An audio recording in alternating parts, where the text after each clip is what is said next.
การค้นพบถ้ำน้ำแข็งลึกลับหลากหลายน้ำอยู่ต่ำกว่า0องศาแต่น่าแปลกใจที่ไม่เย็นเกินไปสำหรับฮวาหวีเฮา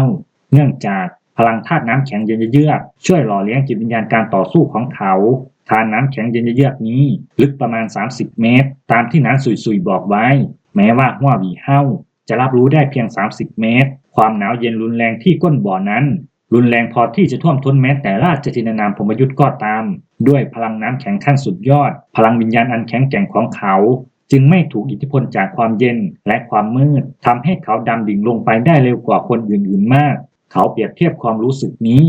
กับบ่อน้ำพุทราสองขั้วเดิมทีบ่อน้ำเย็นนี้เคยเป็นบ่อธรรมชาติแต่สำนักมังกรดินได้สร้างบ่อน้ำขึ้นล้อมรอบและติดตั้งกลไกลับเพื่อเข้าถึงถ้ำฮวาหวีเฮาใช้พลังวิญญาณค้นหาและเปิดใช้งานกลไกเขาดึงส่วนที่ยื่นออกมาใช้พลังวิญญาณมากกว่า 40% เขาพบและกดรอยบุบที่เพิ่งปรากฏขึ้นบนผนังฝั่งตรงข้ามจากนั้นเขาก็กลับไปและกดส่วนที่ยื่นออกมาลงจนกระทั่งมันหายไป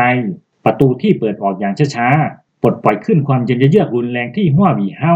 สัมผัสได้แม้จะมีวิญญาณน้ำแข็งขั้นสุดยอดของเขาก็ตามเมื่อฮวาหวีเฮาก้าวผ่านประตูน้ำจากน้ำพุเย็นก็ถูกกรองออกจากร่างกายทันทีทำให้เขาแห้งผากภายในถ้ำฮวาหวีเฮาถูกความเย็นขั้นสุดเข้าปะทะทันทีเทียบได้กับน้ำพุน้ำแข็งเย็นขั้นสุดโดยอุณหภูมิต่ำมากจนรู้สึกได้ถึงศูนย์สมบูรณ์ถ้ำมีความยาวประมาณ30เมตร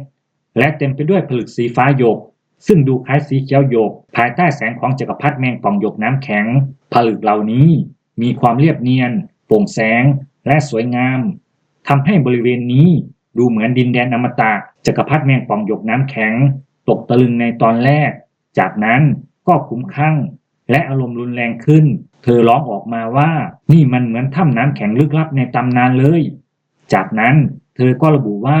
มันคือถ้ำน้ำแข็งลึกลับหลากหลายชนิดซึ่งบรรจุผลึกน้ำแข็งศักดิ์สิทธิ์ไว้จักรพรรดิแมงป่องหยกน้ำแข็งอธิบายว่าถ้ำน้ำแข็งลึกลับหลากหลายชนิดเป็นสถานที่ที่มีน้ำแข็งเย็นเยือกระดับสูงเธอกล่าวอย่างน่าตื่นเต้นว่าหากเธอและจักรพรรดิหิมะค้นพบสถานที่แห่งนี้ก่อนที่จะกลายมาเป็นวิญญาณของฮวาหวีเฮาพวกเขาจะสามารถฝ่าฟันอุปสรรคทั้งหมดและท้าทายตี้เทียนเทพอสูรได้สำเร็จจักรพรรดิแมงป่องหยกน้ำแข็งประกาศว่าถ้ำน้ำแข็งหลากหลายแห่งลึกลับเป็นขุมทรัพย์สำหรับผู้ฝึกฝนธาตุน้ำแข็งโดยเปรียบเทียบคุณค่าอันล้ำค่าและความเข้ากันได้กับทะเลสาบแห่งชีวิตสำหรับเทพอสูรตี้เทียนบรรลุพลังและความก้าวหน้าอันยิ่งใหญ่ด้วยการควบคุมพลังชีวิตของทะเลสาบแห่งชีวิตซึ่งมีแกนกลางคือทองคำแห่งชีวิตจักรพรรดิแมงป่องหยกน้ำแข็งทรงตรัสว่าถ้ำน้ำแข็งลึกลับหลากหลายนั้นเข้ากันได้อย่างสมบูรณ์แบบกับคุณสมบัติน้ำแข็งของพวกเขาต่างจากทะเลสาบแห่งชีวิตที่เข้ากันไม่ได้กับคุณสมบัติความมืดของตี้เทียนถ้ำนี้เกิดขึ้นเมื่อน้ำแข็งลึกลับถูกเปลี่ยนเป็นน้ำแข็งภายใต้แรงกดดันมหาศาลเป็นเวลาหลายแสนหรือหลายล้านปีหนอนไหมน้ำแข็งเทียนเหมิงเปิดเผยว่าแกนน้ำแข็งที่เขาบริโภคซึ่งทำให้เขาสามารถฝึกฝนเป็นสัตว์วิญญาณอายุล้านปีและมีชีวิตรอดได้นานนั้นมาจากถ้ำน้ำแข็งลึกลับหลากหลายที่เขาค้นพบโดยบังเอิญจักรพรรดิแมงป่องหยกน้ำแข็งแย้งว่าจักรพรรดิแมงป่องหยกน้ำแข็งและจักรพรรดิหิมะได้รวมร่างกับฮวาหวีเฮาโดยโชคชะตาและการพบถ้ำที่สองนี้เป็นส่วนหนึ่งของโชคลาภอันเกิดจากการรวมร่างครั้งนั้นกระตุ้นให้จักรพรรดิแมงป่องหยกน้ำแข็งหยุดเสียใจกับการตัดสินใจในอดีตของเธอผลึกน้ำแข็งศักดิ์สิทธิ์ถูกอธิบายว่าเป็นโลหะประเภทน้ำแข็งที่แข็งแกร่งที่สุดซึ่งเป็นโลหะหายากชั้นยอดมีลักษณะเหมือนผลึกแต่มีคุณสมบัติเป็นโลหะพวกมันทำหน้าที่เป็นตัวนำวิญญาณและขยายกำลังวิญญาณประเภทน้ำแข็งได้อย่างยอดเยี่ยมฮวาหวีเฮาพบว่าผลึกเหล่านี้แข็งอย่างเหลือเชื่อ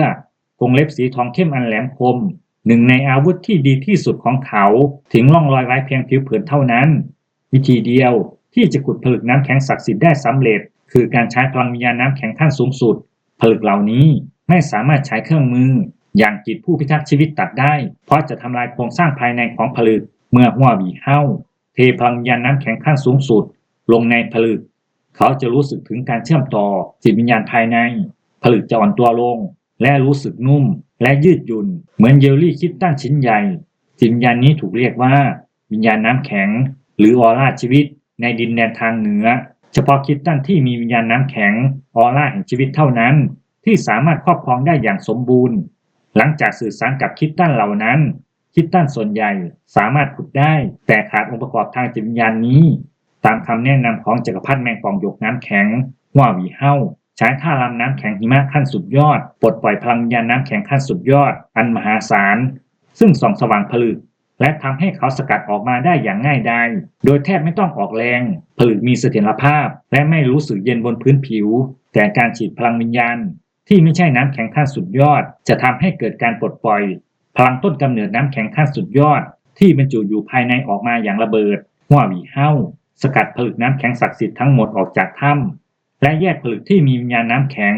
รัศมีแห่งชีวิตออกจากผลึกที่อยู่ภายนอกเก็บรักษาวัตถุมีค่าไว้ในแหวนกรรมฐานดวงดาวของเขาเมื่อพลังเวทป้องกันของผลึกถูกกำจัดน้ำพุก็ไหลทะลักเข้ามาในถ้ำหัวหวีเฮ้าพร้อมด้วยจักรพรรดิแมงป่องหยกน้ำแข็งและนอนไหมน้ำแข็งเทียนเหมิงประสานร่างเข้ากับเขาและว่ายน้ำออกจากบ่อน้ำอย่างรวดเร็วหลังจากผ่านไปประมาณ1 ชั่วโมงนานซุยๆและนานชิวๆต่างวิตกกังวลกับการหายตัวไปนานของหัวหวีเฮ้าและเขาปรากฏตัวออกมาพร้อมความเย็นเยือกอย่างรุนแรงแต่ยืนยันว่าเขาสบายดีและมอบผลึกน้ำแข็งศักดิ์สิทธิ์ชิ้นหนึ่งให้พวกเขา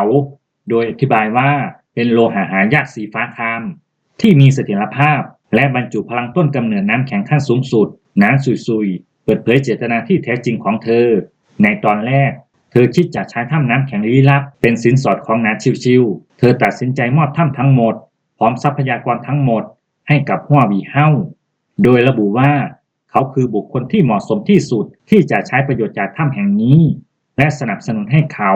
ไม่แบ่งแยกระหว่างสำนักมังกรดินกับสำนักถังเธอแนะนำให้หัวหวีเฮ้าเรียกเธอว่าป้าซึ่งเป็นคำเรียกในครอบครัวที่สื่อถึงการยอมรับความสัมพันธ์ที่ใกล้ชิดกับลูกสาวของเธอเมื่อตระหนักถึงคุณค่าอันมหาศาลของขวัญหัวหวีเฮ้าจึงเสนอที่จะชดเชยให้สำนักมังกรดิน